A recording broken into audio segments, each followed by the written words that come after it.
podcast sobre podcast. Hola de nuevo. Soy Alejandro Lopera y este es un podcast sobre podcast. En el primer episodio les conté cómo hice un podcast sin tener conciencia de ello. De la mano con esa historia vimos algunas de las características de un podcast. Dijimos que en esencia son audios que tratan sobre un tema específico y que se escuchan y se descargan en cualquier momento. Dijimos también que podemos suscribirnos a canales de podcast para saber cuándo se publican nuevos contenidos. Pero también hay otro tipo de producciones sonoras que comparten este tipo de características y no todas son necesariamente un podcast. Así que, ¿dónde establecemos ese límite? Por el momento no hay una respuesta definitiva porque este es un formato que aún sigue en construcción. Pero en este nuevo episodio de Podcast sobre Podcast vamos a aclarar un poco el panorama. Hay cosas que no cambian, o que cambian y no lo notamos. Cuando pensamos en un noticiero o en un programa informativo, seguramente viene esta imagen a la mente. Mr. Stout. Thank you, Milton Cross. And good evening to all good friends of liberty. Un tipo de corbata, o una mujer con un vestido muy sobrio, voces gruesas y poderosas, seriedad absoluta. Algo así como un narrador omnipresente, proclamando las noticias como si fuesen una verdad casi divina. Center of the forum in every crossroads store, sign and symbol of free speech and free discussion. Tal vez por cuenta de ese pasado, muchos de nosotros asumimos que todo lo que nos dicen en la radio, la televisión y la prensa es la única verdad. Porque, para ser justos, no siempre pensamos acerca de quién es realmente esa persona que nos está contando las cosas a diario. En los años 60, en varios lugares del mundo occidental se cuestionó con fuerza a las figuras de autoridad. Por esa época, un filósofo estadounidense llamado Richard McKee-Rorty popularizó el término giro lingüístico. Esta fue una nueva corriente de pensamiento que cuestionó la manera en que se nos cuentan las cosas, incluso la manera en que se interpreta lo que se nos dice.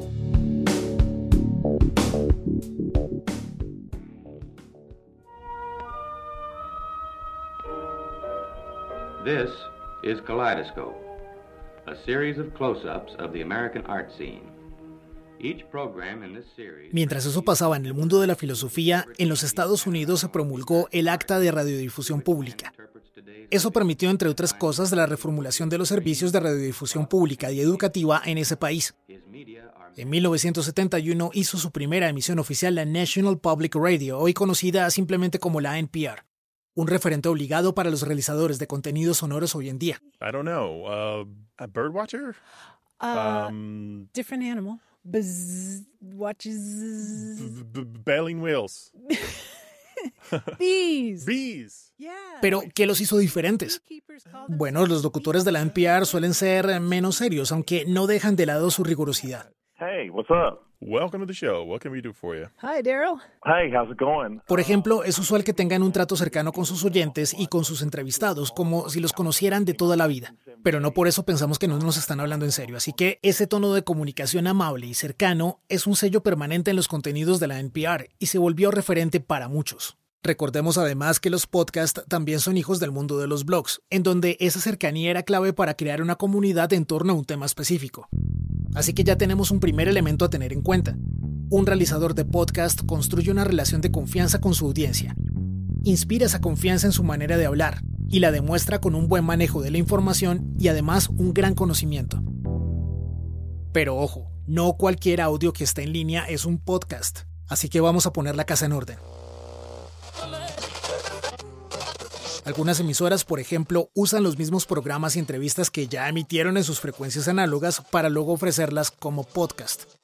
Pero ojo, la radio en directo es la radio en directo. Un podcast es un podcast.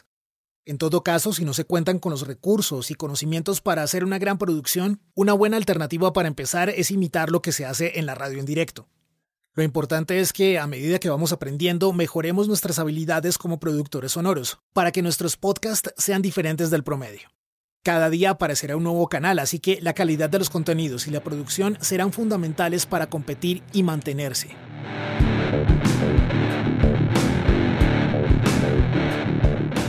De otro lado están los gomosos de la radio que crean su propia estación en línea. Hay muy buenas cosas para escuchar por ahí. Por ejemplo, a mí me gusta mucho una emisora en línea que se emite desde París, La Rose Radio. Bueno, no sé si se pronuncia así, pero su sitio web ofrece música de 3 géneros distintos: pop, reggae y metal. Mientras escucho una canción, tengo acceso a botones para que la emisora sepa si me gusta o no lo que está sonando. También hay una lista que me muestra las canciones que programaron desde que me conecté, y en algunos casos encuentro una biografía del grupo o del solista que interpreta cada tema, claro, en francés. A mí me gusta escuchar esta emisora en línea porque pasan música que no siempre se escucha en mi país, y además repaso lo poco que sé de francés. Sin embargo, esta es una emisora en línea, no un podcast. No puedo descargar contenidos específicos o escucharlos cuando quiera. Tampoco recibo notificaciones de nuevos episodios porque no hay episodios. Y a pesar de las herramientas interactivas que ofrece, solo escucho canciones una tras otra, como en una emisora musical. Un podcast se piensa desde el inicio como un podcast, no como un contenido que yo reciclo para la web. Si a esto le sumamos las características que discutimos en el episodio anterior, tendremos más herramientas ahora para comprender qué es realmente un podcast. Una última aclaración. Hay formatos radiofónicos y sonoros que pueden convertirse en podcast. La entrevista, el documental, los features, que son programas basados en periodismo de investigación, los reportajes, los paisajes sonoros, los perfiles, las postales, los programas musicales, las conferencias, los debates, el radioteatro, los retratos sonoros, el radioarte. Todos ellos tienen maneras particulares de usar el lenguaje radiofónico y aportan a su manera al mundo de los podcasts.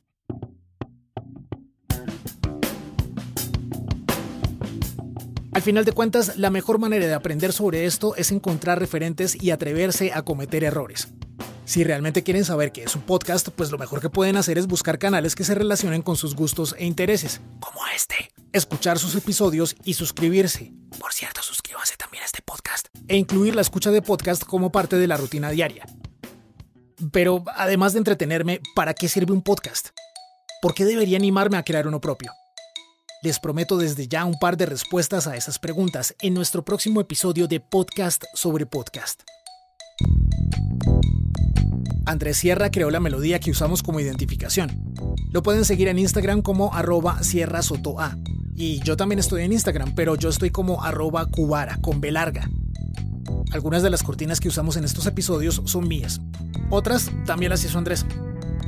No olviden suscribirse a este canal de podcast en Spotify, Apple Podcast, Google Podcast o desde la plataforma de su preferencia. Yo soy Alejandro Lopera y este es un podcast sobre podcast. Una producción de Fulton Micropro.